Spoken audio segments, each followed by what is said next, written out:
Fala, lindos, tudo bom? Como vocês estão? Bom, cá estamos para a última aula de sais aqui, que a gente vai trabalhar única e exclusivamente com a sua nomenclatura. Então a gente vai falar sobre a nomenclatura dos sais, beleza? Não é tão simples quanto parece, é um pouquinho chatinho, dá um pouquinho de trabalho, mas nenhum é um bicho de 7 cabeças. Nomenclatura de sais, como que eu faço? Primeiro, eu preciso descobrir qual ácido e qual base que originaram esse sal. Beleza? Lembrando, por quê? Porque todo sal é feito de uma neutralização, certo? Ácido mais base dá sal e água. Então eu preciso saber de que ácido e que base esse sal veio, beleza? Se eu souber disso, a reação de neutralização, eu vou jogar na regrinha, que é, por exemplo, ele veio, aí me interessa o ácido, galera. Veio do ácido clorídrico. O ácido clorídrico, quando ele perde o H para virar o sal, ele vira o cloreto. Ou, por exemplo, o ácido sulfúrico, que a gente já viu, ele vira o sulfato. Ácido sulfuroso, ele vira o sulfito, beleza?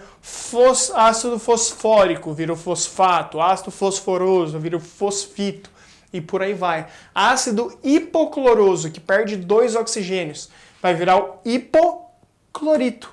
Ácido hipocloroso, hipoclorito. Ácido pernítrico, vira o pernitrato e por aí vai.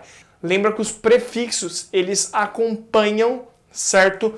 Essa regrinha, beleza? Do ácido ele vai junto com o sal, mas vai mudar o final e vai tirar a palavra ácido da frente, beleza? Aí você vai colocar o D e o nome do cátion, ou seja, o nome que veio da base, e aí a gente vai ter que lembrar tanto, por exemplo, se tiver a carga fixa, por exemplo, de cálcio, por exemplo, de sódio, de potássio, ou as cargas variáveis, lembra? De ferro 2, ou ferroso, de ferro 3, ou férrico, cuprum, lembra? Cúprico, cuproso, cobre 1, cobre 2, lembra desses detalhes, beleza? Vou fazer alguns exemplos com vocês, dá uma olhadinha.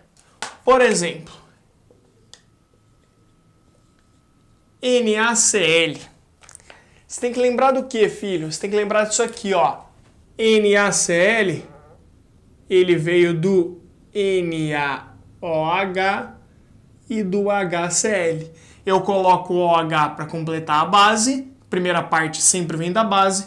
Segunda parte sempre vem do ácido. E aí eu coloco o H para relembrar o ácido. Então presta atenção, ele vem do hidróxido de sódio e do ácido clorídrico. Professor, como que eu sei que é o ácido clorídrico? Eu sei porque é um ácido que não tem oxigênio, ele ganha hídrico no final. Só que eu quero saber, galera, o nome do sal, certo? Como que eu faço? Bom, ele vem do ácido clorídrico, ele vira o cloreto. Cloreto de... E aí o nome do cátion, o nome do cara da base, Na é o sódio, esse é o famoso cloreto de sódio. Beleza? Bonito demais. Continuando.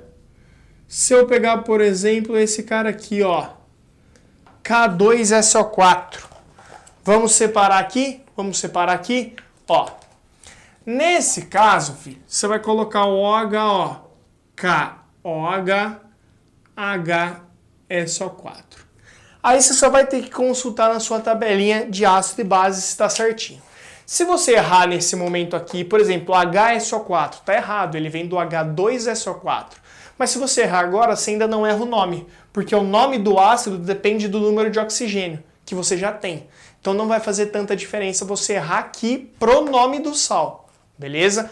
Mas é legal a gente lembrar que HSO4 não é o que a gente tem o H2SO4 e aí já é uma decorebinha mais chata, beleza? Aí eu lembro que o KOH é o hidróxido de potássio e aqui o H2SO4, ácido padrão, esse é o sulfur, ácido sulfúrico.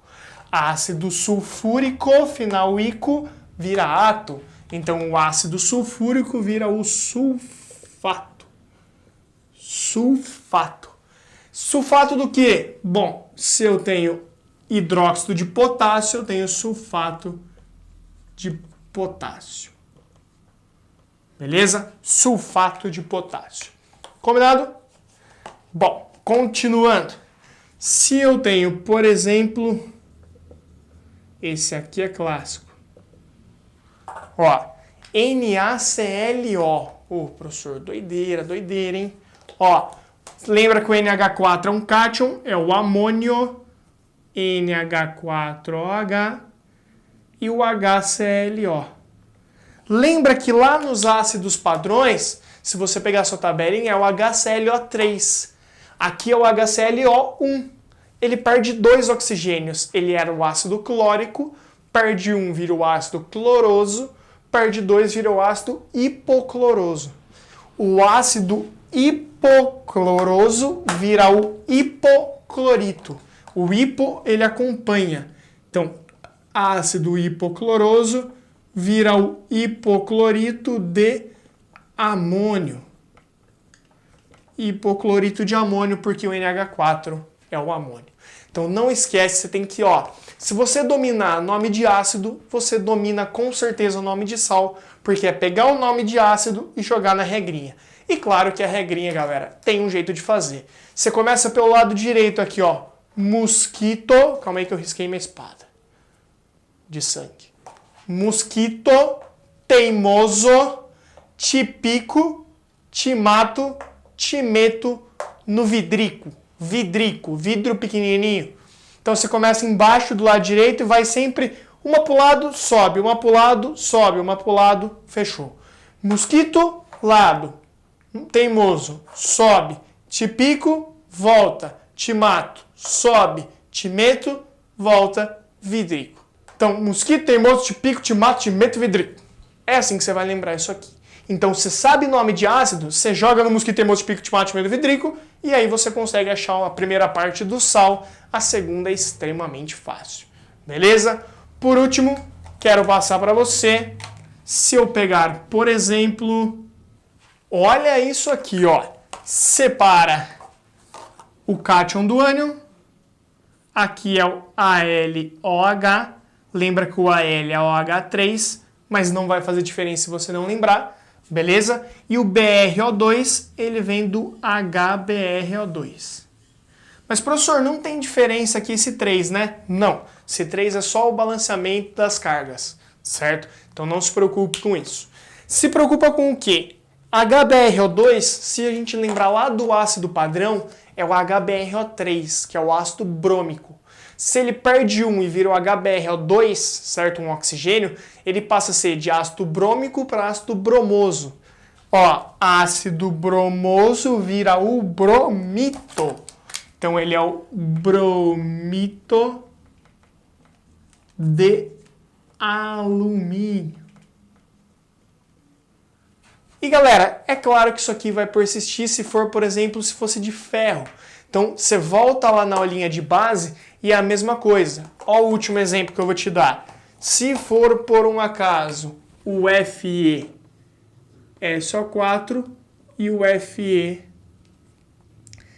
2 SO4 3. Olha como muda. Esse FeSO4, ele tem aqui embaixo um 2 e um 2, que foi simplificado. Aqui tem um parênteses 2 e aqui tem um 2, simplificou, ficou 1 e 1. Lembra que ligação iônica, quando a gente cruzava, simplificava? Lembra? Aqui o FeSO4 é mais 2, ó, e aqui menos 2. Aqui embaixo, 3 sobe, vira mais 3. 2 sobe, vira menos 2. Então, em cima eu tenho ferro mais 2, embaixo eu tenho ferro mais 3. O que isso significa? Presta atenção. SO4, ó, quando eu separo aqui, deixa eu separar de outra cor para não te confundir. Quando eu separo o SO4 aqui, ó, ambos vêm do mesmo SO4. Ah, mas tem o 3. Esquece, o que importa é dentro, ó. Vem do H2, SO4 e embaixo a mesma coisa, H2SO4. H2SO4 é o ácido sulfúrico. Ele vira o sulfato. Deixa eu apagar aqui. Ele vira o sulfato. Sulfato. Só que não pode ser os dois sulfato de ferro. Sulfato e sulfato, as fórmulas são diferentes. Os nomes não podem ser igual. Não pode ser os dois sulfato de ferro e acabou. Não. Um é FeSO4, o outro é Fe2SO4 3. Não que esse 2 e esse 3 façam diferença, eles só mostram para você que muda a carga do ferro. Com isso, a gente fala que o ferro ele tem carga variável, igual lá na base. Beleza? Então volta lá na aula de base se você tem dúvida. E aí você vai ver que esse pode ser o sulfato de ferro número romano 2. E o de baixo, sulfato de ferro 3. Deixa eu apagar aqui. Sulfato de ferro 3. Ou, se você gosta do nome mais chique, o ferro 2 é menor que o 3, o menor ganha oso, o maior ganha ico, sulfato ferroso e sulfato férrico. Se você não lembra disso aqui, volta lá na aula de nomenclatura de bases, que eu explico bonitinho esse mais 2 e esse mais 3 do ferro, assim como o mais 2 e o mais 4 do chumbo, o mais 1 e o mais 2 do cobre. Beleza? Que são NOx, são cargas variáveis, então você tem que ter essas especificações para não ficar nome igual para coisa diferente. Beleza? Então, essa é a parte de nomenclatura de hoje. Qualquer dúvida me manda, querido. Um beijo no seu coração. Até a próxima. Fui!